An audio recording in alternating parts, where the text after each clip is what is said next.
इतिहास हमें एक बहुत ज़रूरी और कह सकते हैं कि काफ़ी खतरनाक बात सिखाता है कि कोई भी लोकतंत्र रातों रात ख़त्म नहीं होता। वो तो धीरे धीरे कदम दर कदम ढहता है। तो आज हम यही देखने वाले हैं कि कैसे डोमिनोज की तरह एक के बाद एक घटनाओं ने जर्मनी के एक आधुनिक लोकतंत्र को हमेशा के लिए मिटा दिया। तो फिर सबसे बड़ा सवाल यही है, आखिर एक लोकतंत्र की मौत होती कैसे है?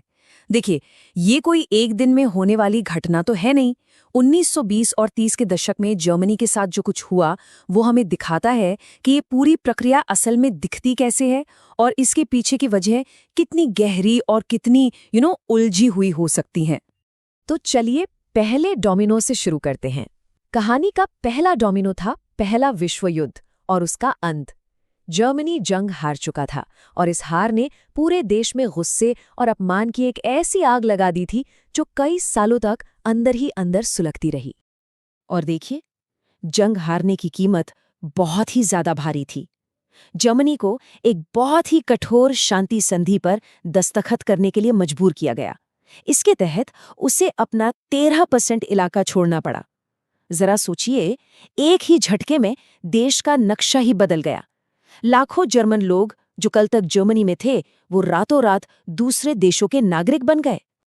पर शायद जमीन खोने से भी ज्यादा चुप जाने वाली बात थी संधि की शर्तें।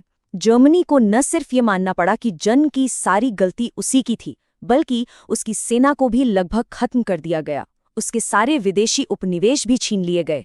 हर एक शर्त जर्मन लोगों के आत्मसम्मान पर एक गहरे जख्म की तरह थी। और इतना ही नहीं, इन सब के ऊपर जर्मनी पर 32 अरब डॉलर का भारी भरकम जुर्माना ठोक दिया गया। ये रकम इतनी ज्यादा थी, इतनी ज्यादा कि इसने आने वाले कई दशकों के लिए जर्मनी की अर्थव्यवस्था की कमर ही तोड़कर रख दी। देश कभी अपने पैरों पर ठीक से खड़ा ही नहीं हो पाया। तो अगला डोमिनो वो था खुद जर्मनी की सरकार। जंग के बाद जो नया लोकतंत्र बना था, जिसे वाइमर रिपब्लिक कहते थे, वो इतना कमजोर था कि इन एक के बाद एक आ रहे संकटों से निपटना उसके लिए लगभग नामुमकिन सा हो गया था। असल में इस नए लोकतंत्र की नींव में ही दो बहुत बड़ी दिक्कतें थीं। एक, वहां की चुनाव प्रणाली कुछ ऐसी थी कि किसी एक पार्टी को पूरा बहुमत मिल ही नहीं पाता था। नतीजा, हमेशा कमजोर मिलीजुली सरकारें बनती थीं जो कोई बड़ा कड़ा फैसला ले ही नहीं पाती थीं। और दूसरी, उससे भी खतरनाक चीज थी संविधान का आर्टिकल 48। ये एक तरह से तानाशाही का पिछला दरवाजा था, जिसने राष्ट्रपति को ये ताकत दे दी कि वो इमरजेंसी में सारे अधिकार अपने हाथ में ले सकता था। ये एक टाइम बॉम्ब जैसा था जो बस फटने का इंतजार कर रहा था। जल्दी ही आर्थिक संकट इतना बढ़ गया कि देश में हाइपर इन्फ्लेशन यानी अति मुद्रास्फीति आ गई। मतलब पैसे की कीमत कागज के बराबर भी नहीं रही। हालत ये थी कि एक ब्रेड खरीदने के लिए लोगों को ठेला भर के नोट ले जाने पड़ रहे थे। सोचिए, लोगों की पूरी जिंदगी की जमा पूंजी रातों रात राख हो गई। और जब लगा कि इससे बुरा क्या होगा, तब 1929 की महामंदी ने जले पर नमक छिड़क दिया। 1932 आते आते जर्मनी में 60 लाख लोग बेरोजगार थे। ये सिर्फ एक नंबर नहीं था, ये सड़कों पर घूमती हुई गरीबी थी, घरों में पलती हुई नाउम्मीदी थी। और जब लोग हर तरफ से उम्मीद खो देते हैं, तो वो किसी भी सहारे को पकड़ने के लिए तैयार हो जाते हैं। इसी निराशा और अंधेरे के माहौल में एडोल्फ हिटलर और उसकी नाजी पार्टी एक झूठे मसीहा की तरह सामने आए।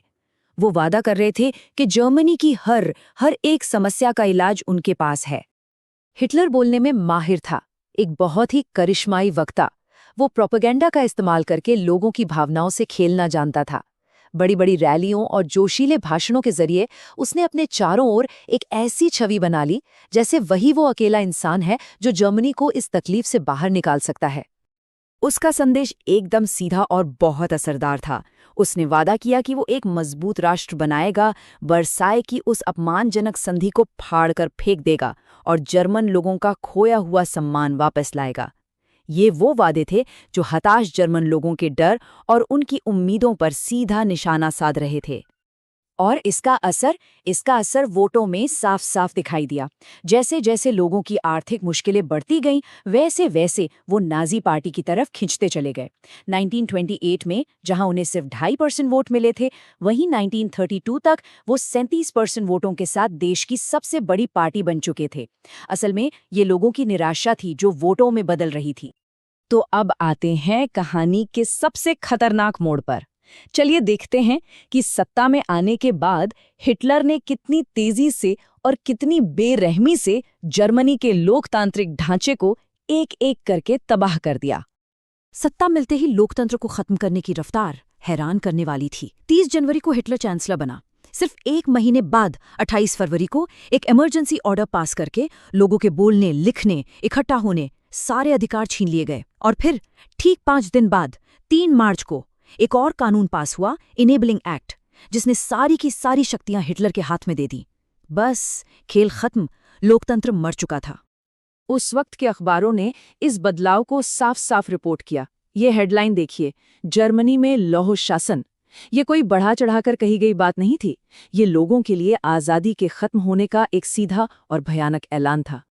इसके ठीक बाद नाज़ी पार्टी को छोड़कर बाकी सभी राजनीतिक पार्टियों और मजदूर संगठनों पर पाबंदी लगा दी गई। मीडिया, सेना, अदालतें, सब कुछ नाज़ियों के कंट्रोल में आ गया। एक ऐसा टोटलिटेरियन यानी कि एक ऐसा सर्वाधिकारवादी राज बनाया गया जहां विरोध की कोई गुंजाइश ही नहीं बची थी। तो इस पूरी प्रक्रिया का, इन सारे गिरते हुए डोमिनोज का नतीजा क्या निकला? लोकतंत्र के खत्म होने के बाद नाज़ी शासन ने जर्मनी और पूरी दुनिया पर जो कहर ढाया, वो इतिहास का एक ऐसा काला अध्याय है जिसे कभी कभी नहीं भुलाया जा सकता। नाज़ी विचारधारा 3 जहरीले आइडियाज पर खड़ी थी। पहला, नस्ली भेदभाव, जिसमें वो खुद को सबसे ऊंची आर्यन नस्ल का मानते थे और यहूदियों को सबसे बड़ा दुश्मन। दूसरा, विस्तारवाद, यानी दूसरे देशों पर कब्जा करके जर्मनी का साम्राज्य फैलाना। और तीसरा, गेस्टापो जैसी खुफिया पुलिस के जरिए समाज के हर इंसान पर पूरा कंट्रोल रखना। नाज़ियों की इस नस्ली नफरत का सबसे भयानक नतीजा था हॉलोकॉस्ट। इस दौरान 60 लाख यहूदी लोगों को बहुत ही योजनाबद्ध तरीके से फैक्ट्रियों की तरह बनाए गए डेथ कैंप्स में मार डाला गया। तो हम इस पूरी कहानी से क्या सीखते हैं? ये दौर हमें एक बहुत कड़वा सबक सिखाता है। ये बताता है कि कैसे आर्थिक तंगी, राष्ट्रीय अपमान की भावना और एक करिश्माई नेता का जहरीला प्रोपेगेंडा, ये तीनों चीजें मिलकर किसी भी लोकतंत्र को घुटनों पर ला सकती हैं। ये कोई एक घटना नहीं थी, बल्कि एक एक कर गिरते हुए डोमिनोज का नतीजा था। और ये इतिहास हमें आज के लिए एक बहुत जरूरी सवाल के साथ छोड़ जाता है। किसी लोकतंत्र के खतरे में होने के चेतावनी संकेत क्या होते हैं?